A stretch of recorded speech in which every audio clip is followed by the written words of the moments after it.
The world's biggest maker of business management software, SAP, just bought Sybase for $5.8 billion. That makes SAP a player in the market for business apps for mobile devices. Sybase CEO John Chen joins us now to discuss this. And John, let me talk to you about this acquisition, because I've been talking with Bill McDermott from SAP for years. He used to run their U.S. business, so it didn't surprise me when they named him CEO a couple of months ago, but it surprised me when he bought you guys so quickly and for such a great premium. Why do you think Sybase is worth a 56% premium, and why did they do the deal so fast?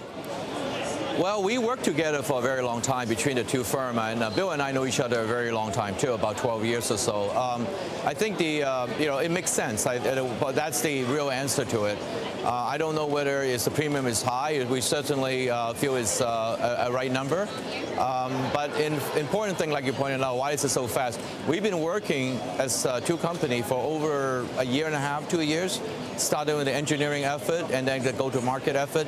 So in a way, it's Bill's whole expertise, domain, and on all that comes behind it a little bit. So he's been looking at this for multiple years. I wonder about anybody else. Were you talking with other companies? Oracle's a name that comes to mind, because your mobile business has actually been booming, and a lot of people you'd think we're looking at Sybase, but 56% kind of gets the deal done quickly.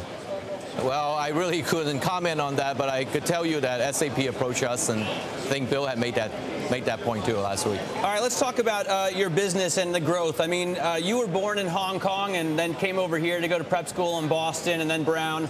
But you still have, obviously, big connections, strong connections to China and strong business there. How is business in Asia going for Sybase? Well, up until this last few days, what the market is telling me, definitely, the business has been doing extremely well. We've been able to grow over 20% every year in the last 3 or 4 years in a row in China.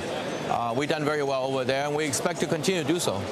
And you'll still be operating Sybase fairly independently. You're now a board member at SAP. Are you going to be able to bring that into the company to integrate the Chinese experience for the German company?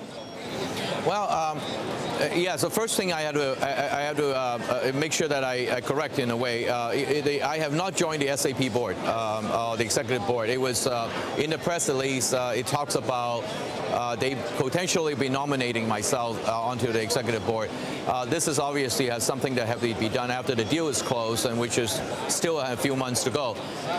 But as far as if I ever get on that board and if I get involved in that whole process, then I'd love to be able to be helpful in China and all the Asian countries. I think we as Sybase done pretty well, pretty much across that Pacific rim. John, if I were a betting man, I'd say you have a pretty good shot of getting on that board. Let me ask you about financials. You have a big business with financials, developing mobile apps for them so they can run things like SAP software on a mobile basis.